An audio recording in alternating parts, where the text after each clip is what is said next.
한국어 단어 조성 원리를 통한 한글 문해력 강좌 한자 공부 요약도 309번째 시간인데요. 오늘 우리가 첫 번째로 살펴볼 한자는 말씀이라는 의미의 사자를 살펴보도록 하겠습니다. 말씀이라는 의미의 사자가 되겠는데요. 이 사자는 문어체를 뜻합니다. 그렇기 때문에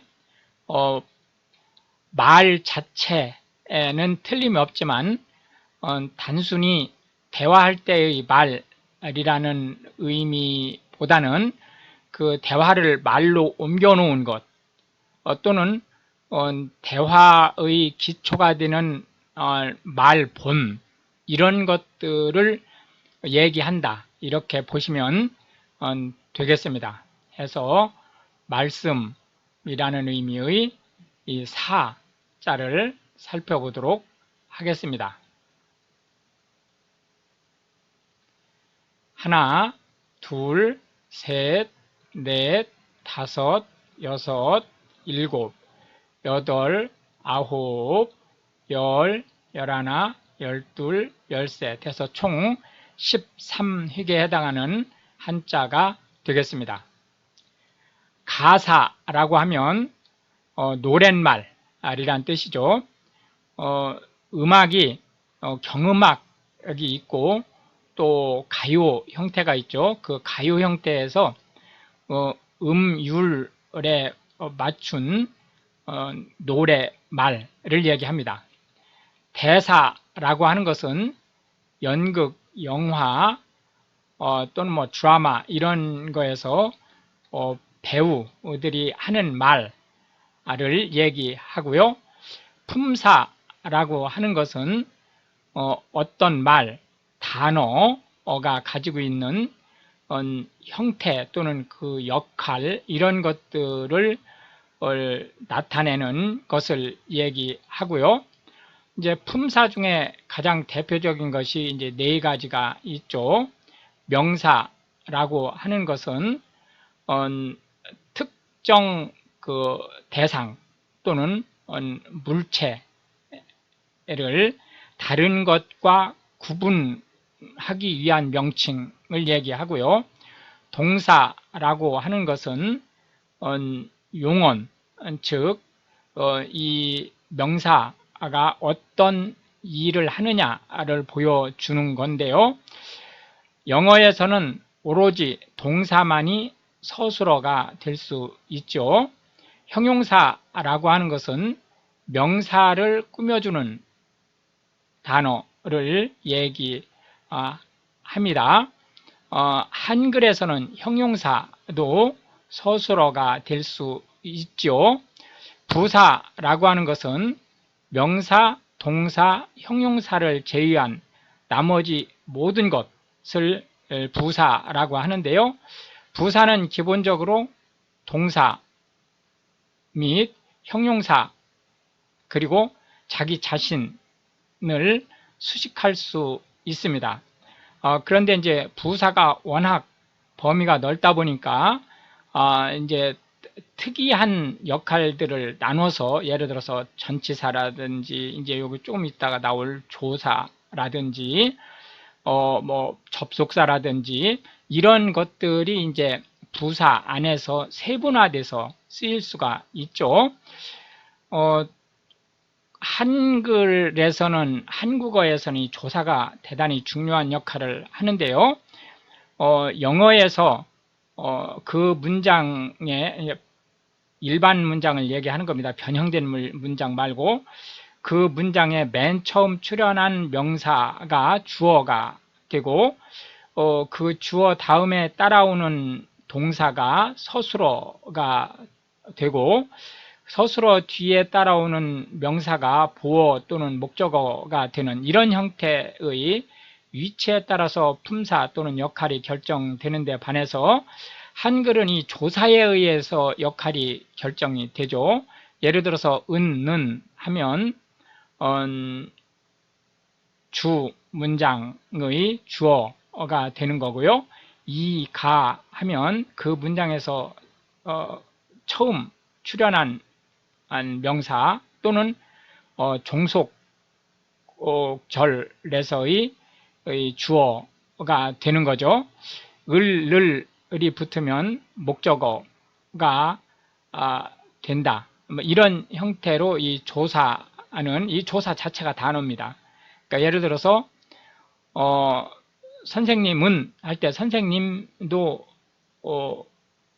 품사로 명사죠. 그러나 그 뒤에 붙은 은도 단어가 되면서 조사가 되는 거죠.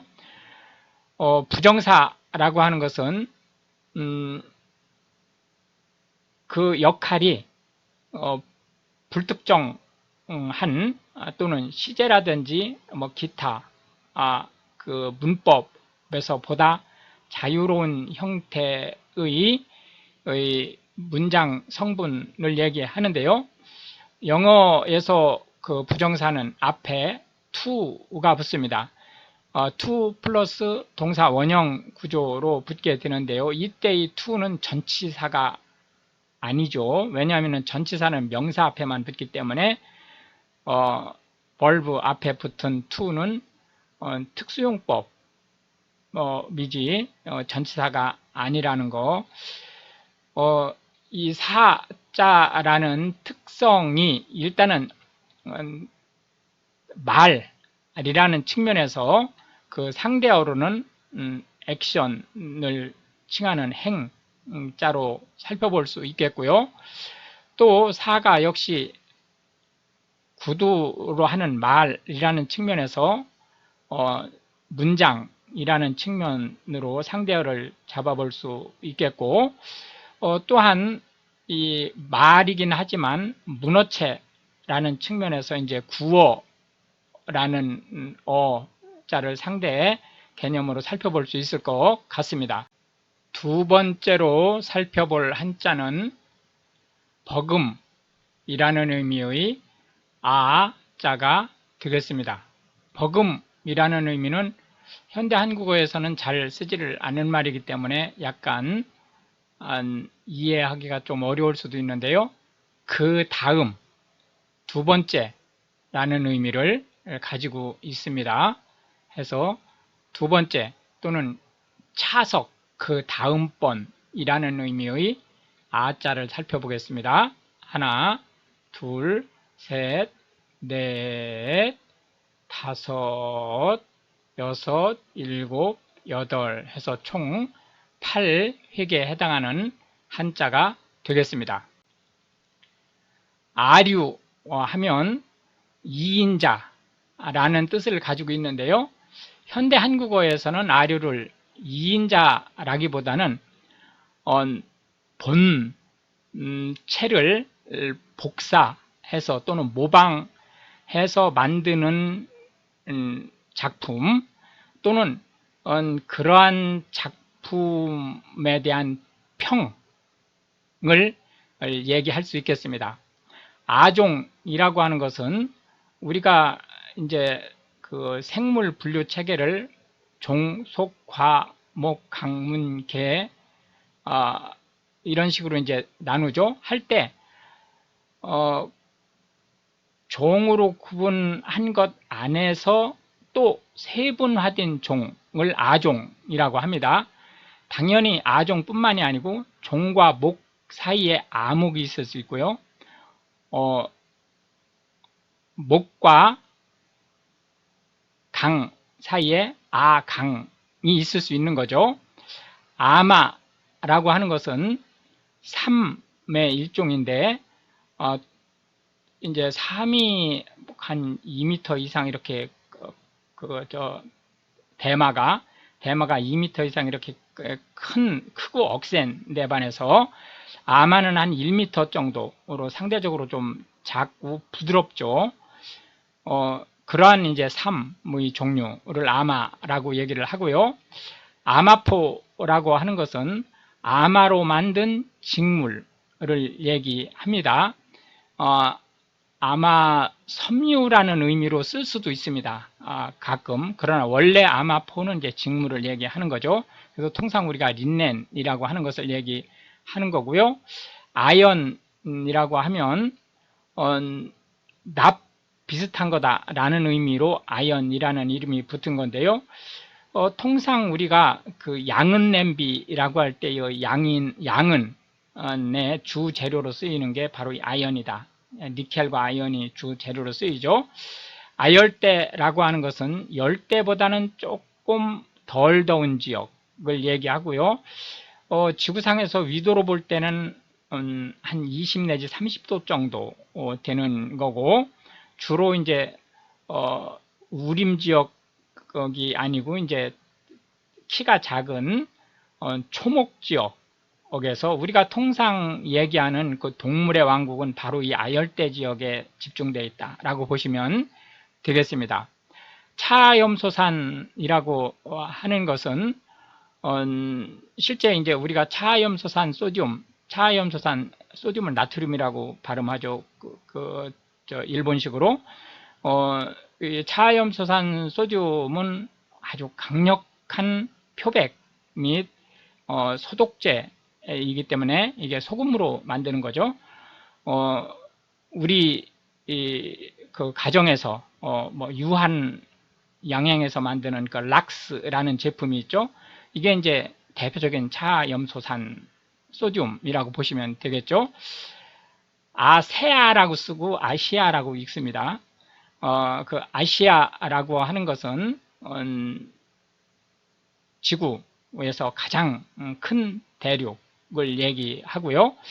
아황산 가스라고 하는 것은 화합물이 연소되면서 불완전 연소될 때 나오는 가스로 대기 오염의 주 산물 중에 하나입니다. 아자가 이제 버금이라는 의미를 가지고 있기 때문에 원본, 복사되지 않은 원본이고 가장 높은 오리지널이라는 의미의 원자를 상대어로 살펴봤습니다. 마지막 세 번째로는 자자를 볼 수 있겠는데요.